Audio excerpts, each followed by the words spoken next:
السلام علیکم ورحمۃ اللہ وبرکاتہ۔ الحمدللہ رب العالمین والصلاة والسلام علی اشرف الانبیاء والمرسلین وعلی آلہ واصحابہ اجمعین وعلی من تبعہم باحسان الی یوم الدین، اما بعد۔ محترم و مکرم سامعین، حاضرین و ناظرین کرام، حضرت نورانی پاشا علیہ رحمہ کا قائم کیا ہوا جامعہ انواریہ یہ ادارہ، اس میں مختلف کتابوں کی آڈیو اور ویڈیو ریکارڈنگ کا سلسلہ جاری ہے۔ تفسیر جلالین جلد دوم کی ریکارڈنگ کا سلسلہ ہم نے شروع کیا تھا۔ الحمدللہ پارے 23 اور پچھلے درس میں تقریباً 13 رکوع ہم مکمل ریکارڈ کر چکے ہیں۔ آج ہم 14ویں رکوع سے سبق کا آغاز کر رہے ہیں۔ اللہ تبارک و تعالیٰ سے دعا ہے کہ اللہ تبارک و تعالیٰ ہمارے اس عمل کو اخلاص کے ساتھ جاری رکھنے کی توفیق عطا فرمائے اور اس کے ذریعے سے دین اور دنیا میں کامیابی و کامرانی عطا فرمائے۔ چلیے، پچھلے درس کے آخر میں یہ بات بتائی گئی تھی کہ جہنمی جب ان کو دوزخ میں ڈالا جائے گا تو ان کا انداز کیا ہوگا، وہ آپس میں کیسے ایک دوسرے کے ساتھ لڑائی جھگڑا کرتے رہیں گے، اور پھر دنیا میں جن نیک لوگوں کو وہ ستایا کرتے، جن کا مذاق اڑایا کرتے، ان کے بارے میں وہ جہنمی کیا کہیں گے، وہ ساری گفتگو پچھلے درس میں ختم ہو گئی۔ اب یہاں سے ایک نیا کلام شروع ہو رہا ہے، وہ ہے ایک تو وہ جو واقعہ حضرت آدم علیہ السلام کی پیدائش سے پہلے جب اللہ تبارک و تعالیٰ نے فرشتوں سے کہا کہ انسان کو میں پیدا کرنے والا ہوں، تو فرشتے جو اعتراض کیے، اور پھر اس کے بعد اللہ تبارک و تعالیٰ نے حکم دیا کہ میں جب وہ انسان کو بناؤں تو تم ان کو سجدہ کرو۔ سارے کے سارے فرشتے سجدہ کیے، لیکن ابلیس جو ہے وہ سجدہ نہیں کیا، تو وہ واقعہ اب یہاں سے تفصیلاً شروع ہو رہا ہے۔ قل یا محمد لکفار مکہ صلی اللہ علیہ وسلم، تو اے حبیب صلی اللہ علیہ وسلم آپ کفار مکہ سے کہہ دیجئے انما انا منذر، اس کے سوا نہیں کہ اے کفار مکہ یاد رکھو کہ میں صرف اور صرف کیا ہے، ڈرانے والا ہوں۔ انا منذر، میں ڈرانے والا ہوں۔ مخوف بالنار، آگ سے میں تم کو ڈرانے والا ہوں۔ وما من الہ الا اللہ الواحد القہار، کوئی بھی خدا نہیں ہے۔ وما من الہ، ما تو نافیہ ہے ہی، من نفی میں مزید تاکید پیدا کرنے کے لیے لایا گیا ہے۔ کوئی بھی خدا نہیں ہے الا مگر صرف اللہ الواحد القہار، ایک خدا ہے، وہ اللہ تبارک و تعالیٰ کی ذات ہے، القہار لخلقہ، جو اپنی مخلوق پر ہر اعتبار سے غالب آنے والا ہے۔ رب السماوات والارض، پھر آگے جو اللہ اس میں جلالہ لائے تھے اس کی اب صفت بیان کر رہے ہیں۔ رب السماوات والارض، وہ زمینوں اور آسمانوں کا پروردگار ہے، پالنہار ہے۔ وما بینہما، اور زمین اور آسمانوں کے درمیان جتنے مخلوقات ہیں ان سب کا پروردگار ہے وہ۔ العزیز، اور یہ بھی دیکھیں اللہ اس میں جلالہ کی صفت ہے یہ، العزیز غالب آنے والا ہے، یعنی الغالب علی امرہ، اپنے حکم پر اپنے معاملے پر وہی غالب آنے والا ہے۔ الغفار لاولیائہ، اس کے جو دوست ہیں اس کے احکامات کے مطابق زندگی گزارنے والے جو ہیں ان کی وہ بخشش کرنے والا ہے، ان کی خطاؤں کو درگزر کرنے والا ہے۔ قل لہم، اے حبیب آپ ان کفار مکہ سے یہ بھی کہہ دیجئے ہوا نبأ عظیم، وہ ایک بڑی خبر ہے، وہ ایک بڑی خبر ہے۔ اب یہ وہ ایک بڑی خبر ہے تو وہ سے مراد کون سی خبر ہے، اس کو یہاں پر بیان نہیں کیا گیا، آگے صاحب جلالین اس کے بارے میں خود وضاحت کریں گے۔ انتم عنہ معرضون، تو ایک بات تو یہ کہ ہوا سے مراد قرآن پاک، یعنی قرآن پاک کوئی معمولی چیز نہیں ہے، معمولی باتوں کو بتانے والا کلام نہیں ہے، بلکہ ایک بڑا اہمیت والا کلام ہے وہ، اور بڑی اہمیت والی کتاب ہے۔ اس میں بڑی بڑی خبریں، بڑے بڑے واقعات اس میں ذکر کیے گئے ہیں سابقہ امتوں کے، تو ہوا ضمیر القرآن کی طرف لوٹے گی۔ انتم عنہ معرضون، وہ ایک بڑی اہمیت والی عظمت والی کتاب ہے، تم اس کتاب سے منہ موڑ رہے ہو۔ کفار مکہ سے خطاب ہے، انتم عنہ معرضون، تم اس سے منہ موڑ رہے ہو۔ ای، اب بتا رہے ہیں اس کی وضاحت، دیکھیں القرآن الذی انبأتکم بہ، کہ وہ قرآن جس کے بارے میں تم کو خبر دے رہا ہوں، اے کفار مکہ وہ قرآن جس کے بارے میں تم کو خبر دے رہا ہوں۔ وجئتکم فیہ بما لا یعلم الا بوحی، اور میں اس کتاب میں تمہارے پاس ایسی ایسی باتیں لایا ہوں۔ وجئتکم فی ہی، اور اس کتاب میں، ہی کا مرجع قرآن پاک، اس قرآن پاک میں تمہارے پاس جاء بعد چونکہ صلہ آیا ہے تو لانا مانا ہوں گے، تو اس قرآن پاک میں تمہارے پاس ایسی ایسی باتیں لایا ہوں، بیما ایسی ایسی باتیں لایا ہوں، لا یعلم الا بوحی، کہ وہ باتیں وحی کے علاوہ کسی اور طریقے سے جانی ہی نہیں جا سکتی، وہی ہی واحد ذریعہ ہے۔ تو اب وہ باتیں میں تم کو بتا رہا ہوں تو ظاہر سی بات ہے مجھ پر وحی اتاری جاتی ہے، اور جب مجھ پر وحی اتاری جاتی ہے تو وحی نبی کے علاوہ کسی اور پر نہیں اتاری جاتی، تو اس سے یہ معلوم ہوا کہ میں نبی ہوں، اللہ وحی مجھ پر اتارتا ہے، اور وہ باتیں میں وحی کے ذریعے سے حاصل کر کر تم تک پہنچاتا ہوں۔ وہ ہوا قولہ تعالی، ایک یہ بات ہوئی، ہوا کا ایک تو مرجع کیا ہوا قرآن پاک۔ اب دوسرا اس کا ایک مرجع یہ بھی مفہوم یہ بھی ہو سکتا ہے، وہ ہوا قولہ تعالی، اور وہ کیا ہے، وحی کیا ہے، بتا رہے ہیں کہ ما کان لی من علم بالملأ الاعلی، ما کان لی، یا پھر لیا پڑھو آپ دو طرح پڑھ سکتے ہیں، تو مجھے ملأ اعلی یعنی فرشتوں کے رہنے کا جو مقام ہے وہاں کے بارے میں مجھے کچھ بھی علم نہیں ہے، خود سے میں کچھ بھی نہیں جانتا ہوں، ما کان لی مجھے نہیں ہے، من علم ذرا برابر بھی علم، من بالملأ الاعلی، کہاں کا، ملأ اعلی فرشتوں کے رہنے کا جو مقام ہے وہاں پر، تو اذ یختصمون کب کا علم، جب وہ کیا ہے آپس میں گفتگو کر رہے تھے، تو جھگڑا کرنا حقیقی معنی مراد نہیں ہے، اختصم یختصم یہاں پر مراد کیا ہے، آپس میں گفتگو کرنا، کس کے بارے میں گفتگو کر رہے تھے، فی شأن آدم، حضرت آدم علیہ السلام کے بارے میں، حین قال اللہ سبحانہ وتعالی، جب اللہ تبارک و تعالی نے کہا انی جاعل فی الارض خلیفہ، کہ میں زمین میں ایک خلیفہ بنانے والا ہوں، جب اللہ تبارک و تعالی نے یہ کہا تو فرشتوں کے درمیان پارے ایک میں تفصیل سے اس کی گفتگو ہوئی ہے کہ باری تعالیٰ کیا آپ ایسی ہستی کو خلیفہ بنائیں گے جو زمین میں فسادات پھیلائے گی اور پھر خون بہائے گی، اور ہم جو ہے آپ کی ہمیشہ تسبیح و تحلیل بیان کرتے ہیں، ہونا تو یہ چاہیے تھا کہ خلیفہ ہم میں سے ہو، تو وہاں پر اللہ تبارک و تعالیٰ نے فرشتوں کو جواب دیا کہ انی اعلم ما لا تعلمون، میں وہ چیزیں جانتا ہوں جو فرشتوں تم نہیں جانتے، تو لہٰذا تو یہ جو گفتگو ہو رہی تھی آپس میں تو فرشتوں کے درمیان، تو اس وقت میں تو وہاں پر موجود نہیں تھا، حضور بتا رہے ہیں اس وقت یہ گفتگو کے وقت میں وہاں تک موجود تو نہیں تھا، لیکن جب موجود نہیں تھا لیکن وہ بات پورے واضح انداز میں تم پر بتا رہا ہوں، تو ظاہر سی بات ہے کہ کوئی ایسی ہستی ہے جو وہاں پر موجود تھی، اور وہ ہستی وہ باتیں سن کر مجھ تک پہنچا رہی ہے، وہ ہستی کون ہے، وہ یا تو فرشتہ ہوگا یا تو اللہ تبارک و تعالیٰ کی ذات ہوگی، فرشتہ ہوگا تو فرشتہ خود سے کیوں کہے گا، اللہ کے حکم سے ہی کہے گا، تو بات نکلی کہ اللہ کی طرف سے ہی باتیں مجھ تک پہنچائی جاتی ہیں اور اس کو وہی کہتے ہیں، اور جب اللہ کی طرف سے وہی آتی ہے تو عام آدمی پر تو وہی نہیں آتی، وہی نبی پر رسول پر آتی ہے، لہٰذا اس سے یہ بات معلوم ہوئی کہ میں اللہ تبارک و تعالیٰ کا نبی ہوں اور وحی کے ذریعے سے ساری کی ساری باتیں مجھے بتائی جاتی ہیں، اس کے سوا نہیں کہ ما یوحا الیہ، میری طرف وحی نہیں اتاری جاتی مگر کس بات کی، الا انما انا نذیر مبین، مگر یہ کہ میں تم کو کھلے انداز میں ڈرانے والا ہوں، یعنی میرا کام کیا ہے، کھلے انداز میں واضح طور پر ڈرانا، یہ میرا کام ہے، میں تم کو ڈراتا ہوں۔ اذکر، یاد کرو اس وقت کو، اذ قال ربک للملائکۃ، جب اللہ تبارک و تعالیٰ نے فرشتوں سے کہا انی خالق بشرا، کہ میں کیا ہے ایک بشر کو، ایک انسان کو پیدا کرنے والا ہوں، کس سے، من طین، مٹی سے پیدا کرنے والا ہوں، اور وہ کون ہے، وہ حضرت آدم علیہ السلام ہے۔ تو اس میں دیکھیں پارے ایک میں جاعل کا لفظ استعمال ہوا، اب یہاں پر خالق کا لفظ استعمال ہوا۔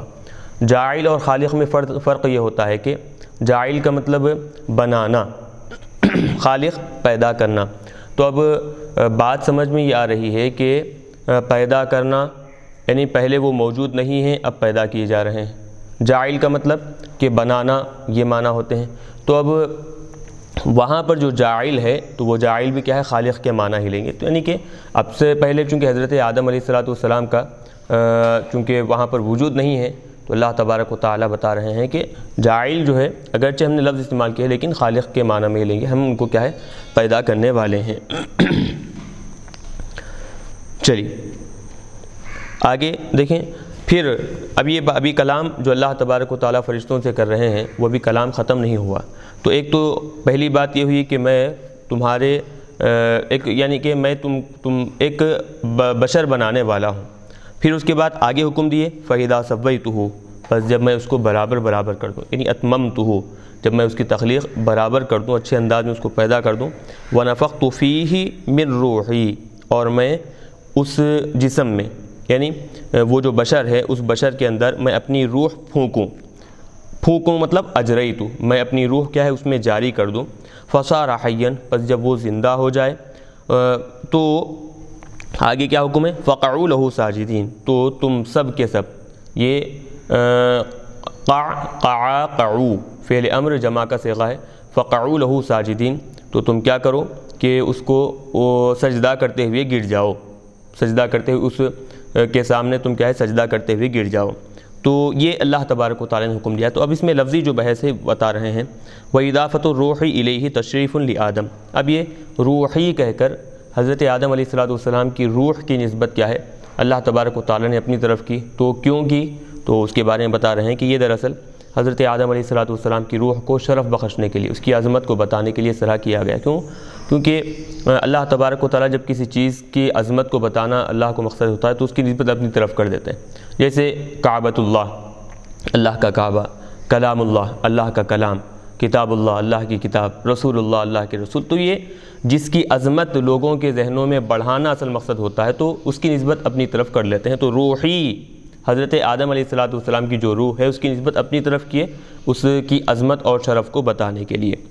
اب روح ہے کیا چیز، آخر بتا رہے ہیں کہ وہ روح جو ہے والروح جسم لطیف، روح کے بارے میں بتا رہے ہیں کہ والروح جسم لطیف، تو روح کیا ہے ایک ایسا جسم لطیف ہے، یحییٰ بہ الانسان، کہ جس کے ذریعے سے انسان کیا ہوتا ہے زندہ ہوتا ہے، جس کے ذریعے سے انسان کی زندگی قائم رہتی ہے، بنفوذہ فیہ، کب، جب تک وہ روح انسان کے جسم میں سرایت کر جائے، انسان کے جسم میں موجود رہے اس وقت تک وہ زندہ رہتا ہے۔ جیسے ہی وہ روح انسان کے جسم سے نکل جائے اب وہ کیا ہے انسان مردہ ہو جاتا ہے، وہ اس کی زندگی ختم ہو جاتی ہے۔ تو روح کی یہاں پر مختصر تعریف بتائے۔ چلیے، فقعوا لہ ساجدین، تو تم کیا کرو ان کو سجدہ سجدہ کرتے ہوئے تم کیا ہے گر جاؤ اس بشر کے سامنے۔ سجود تحیۃ بالحناء، تو اب یہاں پر وضاحت کر رہے ہیں کہ سجدہ کیسا، سجدہ تعظیمی، تحیۃً منی تحیۃً کہتے ہیں عربی زبان میں سلام وغیرہ کو، تو اب یہاں پر سلامی سجدہ ہو یا پھر کیسے سلامی سجدہ، مطلب بالانحناء کہہ کر، تو انحنا ینحنی، انحنا کے معنی آتے ہیں کہ جھک جانا، یعنی کہ سلام کرتے ہوئے بالکل جھک کو انداز میں اس کو کیا کرتے ہیں معاشرے میں، اب جس کو ابھی عام انداز میں یوں سمجھیں کہ فرشی سلام جسے کہا جاتا ہے، فرشی سلام جسے کہا جاتا ہے، بالکل جھک کر سلام وغیرہ کرنا۔ تو یہاں پر اسی انداز کا، وہی نہیں، یہ تو ایک معاشرے میں بنا لیے ہیں فرشی سلام وغیرہ، لیکن اسی انداز کا جھکنا یہاں پر مراد ہے بالانحناء کا مطلب، یعنی عام نمازوں میں جیسے سجدہ کرتے ہیں کہ 7 اعضاء لگا کر، پیشانی، ہاتھ، گھٹنے، پیر وغیرہ لگا کر، ویسا مراد نہیں، بالانحناء کہہ کر صاحب جلال بتا رہے ہیں کہ جھکنا یہاں پر مراد ہے۔ پھر سوال پیدا ہوتا ہے کہ سجدہ وغیرہ کرنے کا حکم غیر اللہ کو کیسے دیا گیا؟ تو اب ایک بات عام انداز میں یاد رکھیں کہ جو اللہ تبارک و تعالیٰ کی ذات ہے، شریعت وہی نافذ کرنے والی، شرعی احکامات اللہ کی طرف سے آنے والے ہیں۔ اب اس کو اختیار ہے جو کام کرنے کا حکم دے، بندہ وہ کام کرنے کے لیے تیار ہو جانا چاہیے، اور جو کام کرنے سے رکنے کا حکم دے وہ بندے کو چاہیے کہ اس کام کرنے سے رک جائے۔ اور جب اللہ تبارک و تعالیٰ نے حکم دیا فقعوا لہ ساجدین کہہ کر، اللہ نے حکم دیا کہ تم اس کو سجدہ کرو، تو اب ظاہر سی بات ہے اب شرک کی علامت تو یہاں پر نظر نہیں آئے گی۔ کیونکہ خالق حکم دے رہا ہے، کوئی بندہ اپنی طرف سے کرتا تو یہ الگ بات ہوتی ہے، لیکن خالق اللہ تبارک و تعالیٰ اپنی طرف سے حکم دے رہا ہے، تو لہٰذا اب جب خود وہ حکم دے رہا ہے تو شرک کا شائبہ کیسے ہو سکتا ہے، شرک اس میں کیسے ہو سکتا ہے؟ تو لہٰذا ایک یہ بات۔ دوسری بات یہ کہ اگر ہم غیر اللہ مراد لیں گے، غیر اللہ کو سجدہ کرنا جائز، یہ کیسے ممکن ہے؟ تو اب چونکہ دیکھتے چلے جائیں کہ احکامات مختلف شرائع کے اعتبار سے، شریعتوں کے اعتبار سے احکامات الگ الگ ہوتے ہیں، بدلتے چلے جاتے ہیں۔ موسیٰ علیہ السلام کے زمانے میں الگ احکامات تھے، حضرت عیسیٰ کی شریعت میں الگ احکامات تھے، حضور کے لیے الگ احکامات دیے گئے، تو شریعت کے اعتبار سے الگ الگ احکامات اترتے چلے جاتے ہیں۔ تو ممکن ہے الگ وہ شریعت کے اعتبار سے، اس زمانے کے اعتبار سے حکم شرع الگ ہوگا، اور اس زمانے میں حکم شرع الگ ہے، کہ اب کے زمانے میں سجدہ تعظیمی وغیرہ اس طرح کسی بھی اعتبار سے جائز نہیں ہے، سابقہ امتوں میں ممکن ہے جائز ہوگا، یہ ایک بات ہو سکتی ہے۔ اور پھر فقعوا لہ ساجدین، یہ بات اس وقت کی ہے جب کہ ابھی شریعتوں کا حکم ہی نہیں آیا تھا، شریعت کا نام و نشان ہی نہیں تھا، تو پھر شریعتوں کی بات کیسے کہہ سکتے ہیں؟ تو بات یہاں پر یہی کہی جا سکتی ہے کہ شریعت ابھی اتاری نہیں گئی تھی، لیکن شارع جو شریعت بنانے والا ہے اللہ تبارک و تعالیٰ وہ تو موجود تھا، لہٰذا وہ اپنی طرف سے حکم دیا۔ تو اب مخلوق کو، بندوں کو اس بات کا اختیار نہیں ہے کہ کیسے حکم دیا جا سکتا ہے اور پھر کیوں حکم دیا گیا، اس طرح کے اعتراض کرنے کا مخلوق کو اختیار نہیں۔ کیوں؟ خالق چونکہ وہاں پر حکم دے رہا ہے تو اس کے حکم کے سامنے اپنا سر نیاز خم کر لینا یہی مخلوقیت کی علامت ہے، یہی مخلوق ہونے کے لیے زیادہ بہتر ہے۔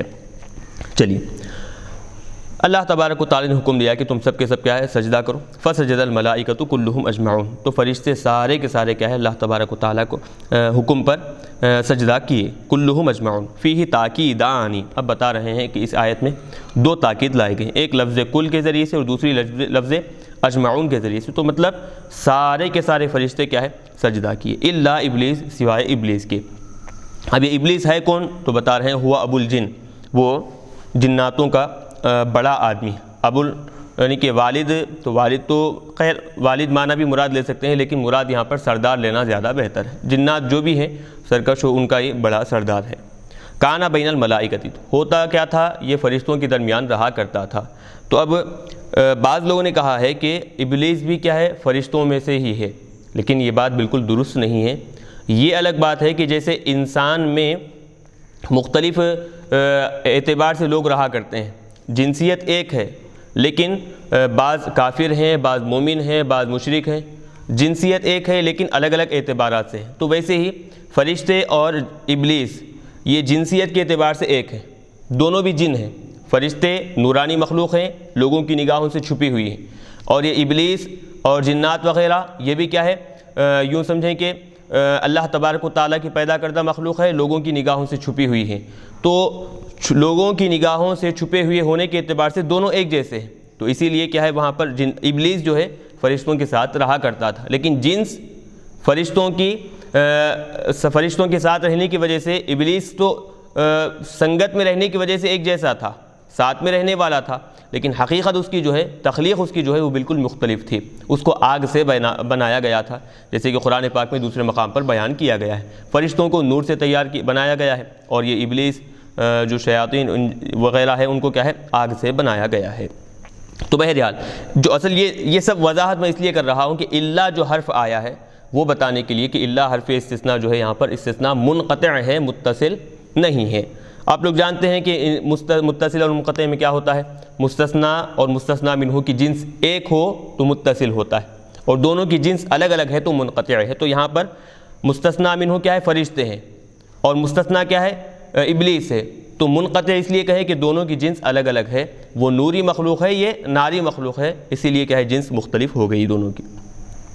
تو بہرحال ابلیس جو ہے سجدہ نہیں کیا، استکبر وکان من الکافرین، وہ تکبر کیا اور کافروں میں سے ہو گیا، فی علم اللہ۔ ہاں آپ دیکھیں، کافروں میں سے ہو گیا یا کافروں میں سے تھا، دو معنی یہاں پر نکلتے ہیں، ہے ایک ہی لفظ لیکن اس کے دو معنی نکلتے ہیں۔ تو بتا رہے ہیں وہ پہلے سے ہی کافروں میں سے تھا، فی علم اللہ تعالی، اللہ تبارک و تعالیٰ کے علم میں یہ بات تھی کہ ابلیس کیا ہے، کافر ہے، لیکن اس کا کفر ظاہر کب ہوا، جب وہ اللہ تبارک و تعالیٰ کے حکم کی نافرمانی کیا تو اس وقت اس کا کفر ظاہر ہوا، یہ ایک بات ہوئی۔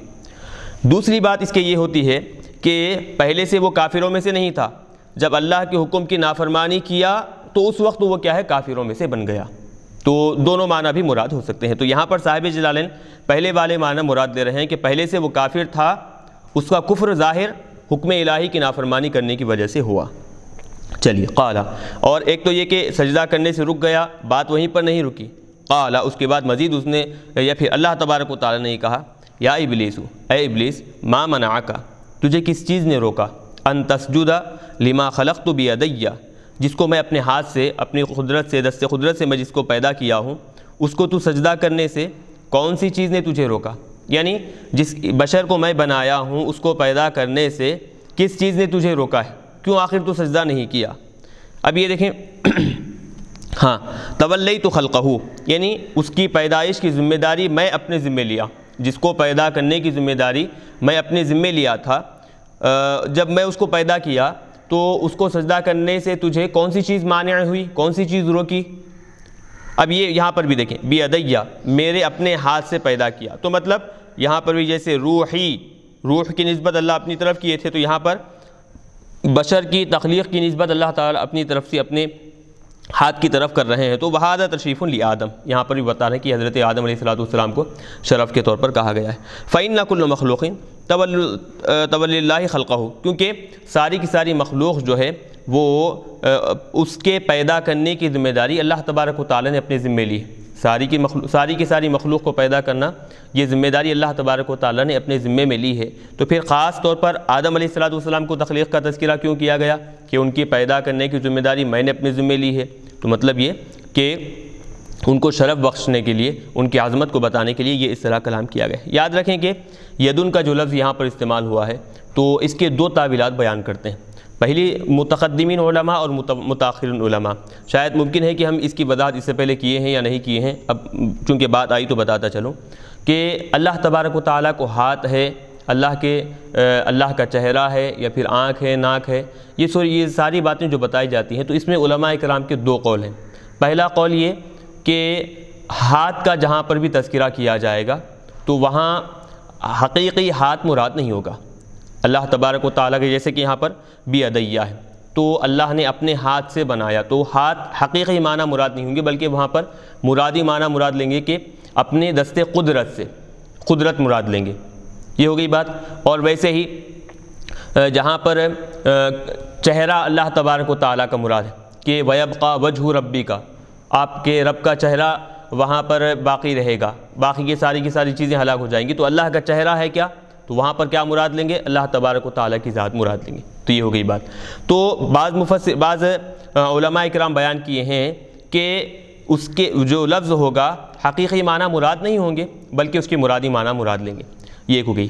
بعض دوسرے جو علماء ہیں وہ بیان کرتے ہیں کہ اس کے حقیقی معنی مراد لیں گے، اللہ کا ہاتھ بھی ہے، چہرہ بھی ہے اور سارے کے سارے اعضاء ہیں، لیکن کیسے ہے یہ انسان تصور نہیں کر سکتا۔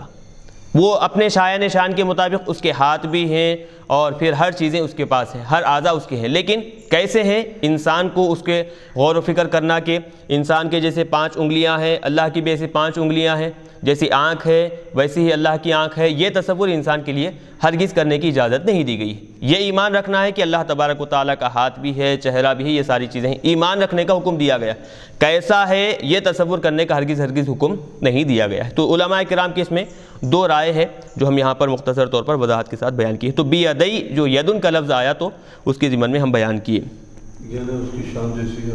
یعنی جیسے اللہ تبارک و تعالیٰ اپنا ہاتھ بنانا چاہتا ہے وہ اس کا ہاتھ بنا لیا ہے، جیسے اس کا چہرہ رکھنا چاہتا ہے اللہ تبارک و تعالیٰ نے چہرہ۔ مومن کو حکم ہے کہ اللہ کے چہرے پر یقین رکھے، اللہ کی بات پر یقین رکھے، اللہ کے ہاتھ پر یقین رکھے، لیکن کیسا ہے اس کے بارے میں غور و فکر نہ کرے، یہ حکم دیا گیا ہے۔ تو علماء کرام کا جو دوسرا طبقہ ہے وہ اس جانب گیا ہے اور اس کو اختیار کرتا ہے۔ چلیے آگے بتا رہے ہیں کہ استکبرتا، کیا تو تکبر کیا، الان انی سجود، سجدہ کرنے سے تو اب تکبر کیا۔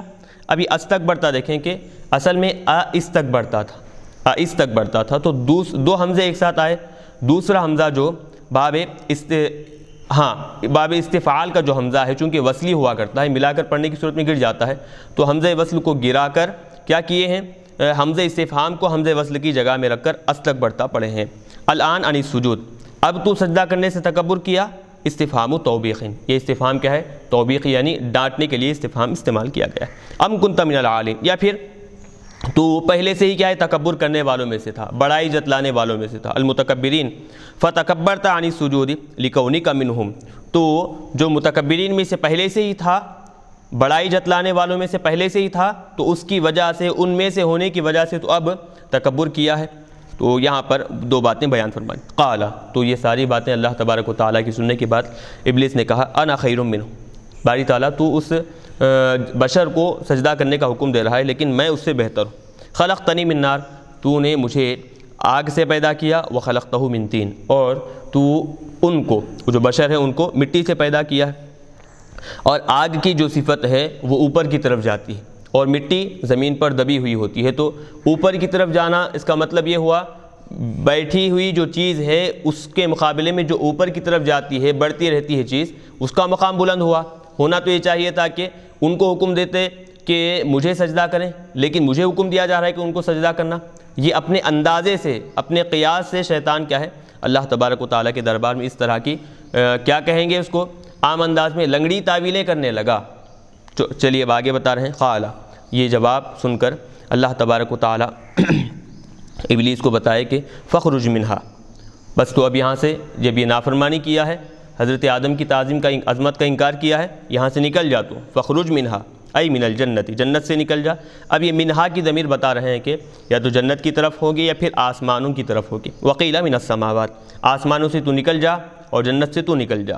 فإنک رجیم، بس بے شک تو کیا ہے، دھتکارا ہوا ہے، مردود ہے تو، مطرود، دھتکارا ہوا ہے۔ وإن علیک لعنتی الی یوم الدین، اور جزا اور سزا کے دن تک، قیامت کے دن تک تجھ پر میری لعنت رہے گی۔ قال، تو جب وہاں سے پروردگار کے دربار سے جب وہ دھتکارا ہوا ہو کر نکلا تو جاتے جاتے پروردگار سے عرض کرنے لگا کہ رب فانظرنی الی یوم یبعثون، اے میرے پروردگار تو مجھے کیا کر، جس دن تو لوگوں کو دوبارہ زندہ کرے گا، لوگ جس دن دوبارہ زندہ کیے جائیں گے اس وقت تک تو مجھ کو مہلت دے دے۔ انظرنی ای امہلنی، تو مجھ کو مہلت دے دے۔ قال، پروردگار عالم نے کہا کہ فإنک من المنذرین، جا تو کیا ہے مہلت دیے ہوئے لوگوں میں سے ہے، تو جو قیامت کے دن تک کیا ہے ڈھیل دے دی جائے گی، مہلت دی جائے گی۔ الی یوم الوقت المعلوم، ایک معلوم دن کا جو مقررہ وقت ہے، ایک جو معلوم دن ہے وہ کیا ہے قیامت کا دن، اور اس کا جو مقررہ وقت ہے کہ کب کون سے وقت میں قیامت آئے گی، تو اس وقت تک کیا ہے تجھے مہلت دی جائے گی۔ اور وہ کون سا وقت ہے، وہ النفخۃ الاولیٰ، معلوم دن، قیامت کے دن میں جس وقت سور پھونکا جائے گا پہلی مرتبہ سور پھونکنے تک تجھے مہلت دی جائے گی۔ قال، تو جب اللہ تبارک و تعالیٰ کی دربار سے اس کو یہ مہلت دی گئی تو وہ قال کہنے لگا فبعزتک، اے پروردگار تیرے جاہ و جلال کی قسم، اب یہاں پر وہ قسم کھا کر کہنے لگا تیرے جاہ و جلال کی قسم، لأغوینہم اجمعین، کہ میں ان لوگوں کو کہ جن کی وجہ سے میں تیرے دربار سے دھتکارا ہوا ہوں، تو مجھے کیا کر دیا ہے، مردود کر دیا گیا ہے، جس کی وجہ سے میں ان سب کو ضرور کیا ہے گمراہ کر دوں گا، لأغوینہم، گمراہ کر دوں گا، سرکشی میں مبتلا کر دوں گا، الا، ہاں مگر، عبادک منہم المخلصین، تیرے ان میں سے جو تیرے مخلص بندے ہوں گے، ان میں سے جو تیرے مخلص بندے ہوں گے یعنی ایمان والے جو بندے ہوں گے، میں ان کو کیا ہے ہرگز کیا ہے گمراہ نہیں کروں گا۔ قال، یہ ان کی باتیں، شیطان کی بات سننے کے بعد اب اللہ تبارک و تعالیٰ نے ابلیس کے جواب میں کہا فالحق والحق اقول، اور بالکل حق ہے، والحق اقول، اور میں حق بات ہی کہتا ہوں، فالحق والحق اقول، حق ہے اور میں بالکل حق بات ہی کہتا ہوں۔ چلیے مطلب کیا ہوا کہ یہ جو بات ہے کہ شیطان جو اللہ تبارک و تعالیٰ سے چیلنج کر آیا کہ میں سارے کے سارے لوگوں کو گمراہ کروں گا، لیکن ایمان والے جو لوگ ہیں ان کو میں تیرے جو مخلص بندے ہیں ان کو میں گمراہ نہیں کروں گا، تو اس کے بعد اللہ تبارک و تعالیٰ نے یہ کہا کہ فالحق، بس حق یہی ہے، والحق اقول، اور میں کیا ہے حق بات کہوں گا۔ تو اب یہ حق یہی ہے، حق بات میں کہوں گا، کیا مطلب اس کا؟ اب اس کی یہاں پر چونکہ بہت ساری وضاحت آئی ہے اور اس کے پڑھنے میں بہت سارے اختلاف ہے، تو لہٰذا اس کو بھی بیان کریں گے، اور جو قرات الگ الگ انداز میں پڑھی جائے گی تو معنی بھی کیا ہے ویسے تبدیل ہوتے جائیں گے، تو وہ سارے یہاں پر اب بتا رہے ہیں۔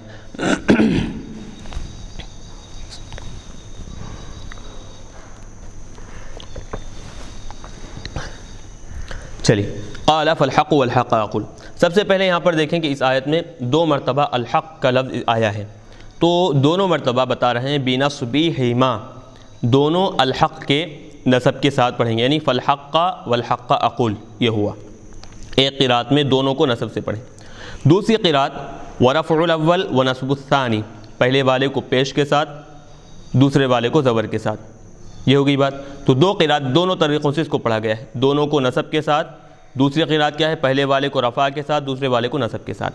فنصبہ بالفعل بعدہ، اب نصب جو آ رہا ہے دوسرے الحق کو، وہ کیا ہے، نصب کیوں آ رہا ہے اس کو، اس کے بعد جو فعل ہے اس کی وجہ سے، اس کے بعد فعل کیا ہے اقول فعل فاعل ہے، اور الحق کیا ہے اس کا مفعول مقدم بن جائے گا۔ تو مفعول مقدم مانتے ہوئے وہ کیا کیا جا رہا ہے کہ اس کو منصوب پڑھا جا رہا ہے۔ یہ ایک ہوگی بات۔ اب یہ تو پہلے والے دوسرے والے کو منصوب پڑھنے کی وجہ بتائے۔ پہلے والا جو ہے ونصب الاول، پہلے والے کو منصوب کیوں کہا گیا؟ قیلا، تو اس کو نصب دینے والا جو ناصب ہے کون ہے؟ وہ قیلا بالفعل المذکور، مذکورہ جو فعل ہے یعنی اقول جو بعد میں ذکر کیا جا رہا ہے وہی اس کو کیا ہے؟ نصب دے رہا ہے۔ وقیل علی المصدر، ایک تو یہ ہو گئی کہ اقول جو بعد والا فعل ہے وہی اس کو کیا کیا ہے؟ نصب دیا ہے۔ اور ایک دوسری بات بتا رہے ہیں کہ الحق جو منصوب ہے پہلا والا وہ کیا ہے؟ مفعول مطلق ہونے کی وجہ سے، فعل محذوف کا مفعول مطلق ہونے کی وجہ سے وہ منصوب ہے۔ وقیل علی المصدر، مصدر یعنی کہ مفعول مطلق ہونے کی وجہ سے اس کو پڑھا جائے گا۔ ای احق الحق، یعنی میں حق کو ہی ثابت کرتا ہوں، یہ معنی ہوگا۔ تو بہرحال کیا بات میں ہوئی؟ دیکھیں منصوب پڑھنے کی کیا وجہ ہو سکتی ہے، کیوں منصوب پڑھا جائے گا دونوں کو بھی؟ تو پہلے والے کو جو منصوب پڑھ رہے ہیں آپ فالحق، تو اب الحق کو جو زبر آ رہا ہے بعد میں جو اقول فعل ہے اس کا مفعول مقدم ہوگا، اس وجہ سے پڑھیں گے، یا نہیں تو فالحق جو پہلے والا الحق ہے اس سے پہلے فعل محذوف مان کر احق اس کا یہ مفعول مطلق بنا دیں گے، یہ بات بھی ہو جائے گی۔ دوسرا والا جو ہے وہ تو سیدھی سیدھی بات یہ دوسرے جو فعل ہے اقول اس کا مفعول مقدم ہونے کی وجہ سے وہ منصوب ہے، یہ ہوگی بات۔ اور دوسری چیز بتا رہے ہیں کہ وقیل علی نزع حرف القسم، حرف قسم کو کیا ہے؟ نزعیں سے اتار لینا، یعنی حرف قسم حذف کر کر کیا ہے اس کو یہاں پر منصوب پڑھا گیا ہے، یعنی اقسم بالحق، اس طرح مانے اقسم بالحق، تو با حرف قسم اپنے مدخول کو کیا ہے؟ زبر دیا، زیر دیا تھا، کسرہ کے ساتھ پڑھے تھے، تو لہٰذا وہ با کو گرا کر کیا ہے؟ مجرور جا کر اب وہ با گرنے کی وجہ سے منصوب پڑھا گیا ہے۔ منصوب بنزع الخافض جسے کہتے ہیں کہ حرف جر کو گرا کر اس کے مجرور کو کیا ہے؟ منصوب پڑھا جاتا ہے، عربی زبان میں ایک قاعدہ ہے۔ تو یہاں پر بھی فالحق جو پہلے والے الحق کو جو منصوب پڑھے ہیں وجہ کیا ہے اس کی؟ منصوب بنزع الخافض کا قاعدہ یہاں پر ثابت ہو رہا ہے۔ یہ دو ہو گئے، یعنی کہ نصب پڑھنے کی تین صورتیں ہوں گی، یا تو اقولو جو بعد میں فعل آ رہا ہے اس کی وجہ سے منصوب پڑھیں، یا پھر اس سے پہلے فعل محذوف مانے احق، یا نہیں تو وہ منصوب بنزع الخافض کے اعتبار سے با کو حذف کر کر اس کی بجائے مجرور کو منصوب پڑھے ہیں، یہ تینوں معنی ہو سکتے ہیں۔ رفع سے پڑھنے کی صورت بتا رہے ہیں وَرَفْعُهُ عَلَىٰ أَنَّهُ مُبْتَدَأٌ مَحْذُوفُ الْخَبَرِ، تو اب بتا رہے ہیں کہ رفع سے جب پڑھیں گے تو خبر محذوف کا یہ مبتدا ہوگا، یہ مبتدا ہوگا، اور پھر اس کی خبر کیا ہے؟ محذوف ہوگی۔ وہ کیا ہے؟ عَلَىٰ أَنَّهُ، اس طور پر کہ مبتدأ وہ کیا ہے؟ مبتدا ہے، محذوف الخبر، اس کی جو خبر ہے وہ محذوف ہے، کیا ہے؟ ای فالحق منی، منی یہ جو ہے شبہ فعل کے متعلق ہونے کے بعد یہ الحق مبتدا کی خبر بن جائے گی، تو مطلب کیا ہے؟ حق میری ہی طرف سے ہے۔ وقیلا، یا نہیں تو فالحق قسمی، یہ بھی مانا جائے گا۔ تو بہرحال خبر محذوف ہوگی، اب وہ محذوف خبر یا تو منی کو بنائیں آپ یا پھر قسمی کو بنائیں، دونوں بھی مناسب ہے۔ دونوں صورتوں میں بھی کیا ہے؟ فالحق جو پہلے والا ہے وہ مرفوع پڑھا جائے گا۔ اب چلیں فالحق میں قسم آ گیا اور پھر حرف قسم بھی وہاں پر محذوف ہے، تو جواب قسم کیا ہوگا؟ آگے بتا رہے ہیں وجواب القسم، جواب قسم کیا ہے؟ لَأَمْلَأَنَّ جَهَنَّمَ مِنْكَ وَمِمَّنْ تَبِعَكَ مِنْهُمْ أَجْمَعِينَ، تو چونکہ یہ ابلیس جو اللہ تبارک و تعالیٰ کے دربار سے مردود ہوا، اللہ کے دربار سے نکلتے ہوئے اللہ سے چیلنج کر کر نکلا کہ میں تیرے جن کی وجہ سے میں دھتکارا گیا ہوں میں ان کو گمراہ کروں گا، تو اللہ تبارک و تعالیٰ اس کے جواب میں فرما رہے ہیں کہ ضرور ضرور جہنم کو میں تجھ سے بھی بھر دوں گا، یعنی تجھ سے من کا بذریتی کا، تجھ سے مطلب تیری جتنی بھی اولاد ہوگی وہ ساری کی ساری اولاد سے میں جہنم کو بھر دوں گا۔ وَمِمَّن تَبِعَكَ مِنْهُمْ، اور ان لوگوں میں سے جو جو تیری پیروی کرے گا، وَمِمَّن تَبِعَكَ مِنْهُمْ، ان لوگوں میں سے جو جو پیروی کرے گا تیری، ان سب سے میں کیا ہے؟ جہنم کو بھر دوں گا۔ تو اب یہ جواب قسم ہو جائے گا۔ قل، چلیے بات یہاں پر ختم ہو گئی، اب یہاں سے ایک نیا کلام شروع ہو رہا ہے۔ تو خلاصہ یہاں پر یہ نکلا کہ جب ابلیس اللہ سے چیلنج کیا تو اللہ تبارک و تعالیٰ نے بھی اس کے جواب میں فرما دیا کہ جو جو تیری باتیں مانے گا، صحیح راستہ چھوڑ کر تیری پیروی کرے گا، اس کو بھی کیا ہے؟ تیرے ساتھ میں جہنم میں ڈال دوں گا۔ آگے بتا رہے ہیں قل، اے حبیب صلی اللہ علیہ وسلم آپ کہہ دیجئے ما اسألکم علیہ من اجر، میں اے لوگوں میں تم سے اس کے بدلے میں، یعنی علی تبلیغ رسالتی، جو پیغامات اللہ تبارک و تعالیٰ کہ میں تم تک پہنچایا ہوں اس کے بدلے میں میں تم سے من اجرن کوئی بھی معاوضہ، کوئی بھی بدلہ نہیں مانگتا ہوں۔ جعلن کہتے ہیں عام زبان میں تنخواہ وغیرہ کو، تو مراد یہاں پر معاوضہ بدلہ یہ لیں گے۔ وما انا من المتکلفین، اور نہ میں تکلف سے کام لینے والا ہوں۔ وما انا من المتکلفین، تکلف سے کام لینے والا بھی نہیں ہوں میں، یعنی تکلف سے کام لینا مطلب اب یہاں مراد جو ہے المتقبلین القرآن من تلقاء نفسی۔ یاد رکھیں کہ باب تفاعل کا ایک خاصہ کیا ہوتا ہے؟ بتکلف کام کرنا۔ تو اب تقبل من تقبلین القرآن، تو قرآن کو بتکلف کہنا مطلب اپنی طرف سے بنا بنا کر پیش کرنا، یہ معنی ہوں گے۔ تو قرآن کو میں اپنی طرف سے بنا بنا کر پیش کرنے والا نہیں ہوں۔ المتقبلین القرآن من تلقاء نفسی، میری طرف سے میں قرآن کو بنا بنا کر پیش کرنے والا نہیں ہوں۔ ان ہوا، وہ قرآن نہیں ہے مگر الا ذکر للعالمین، عالموں کے لیے کیا ہے وہ قرآن سارا کا سارا نصیحت ہے۔ عالم سے مراد کیا ہے؟ اب بتا رہے ہیں انسان اور جنات جو کہ عقل مند ہیں، ذوی العقول ہیں، وہ مراد ہیں۔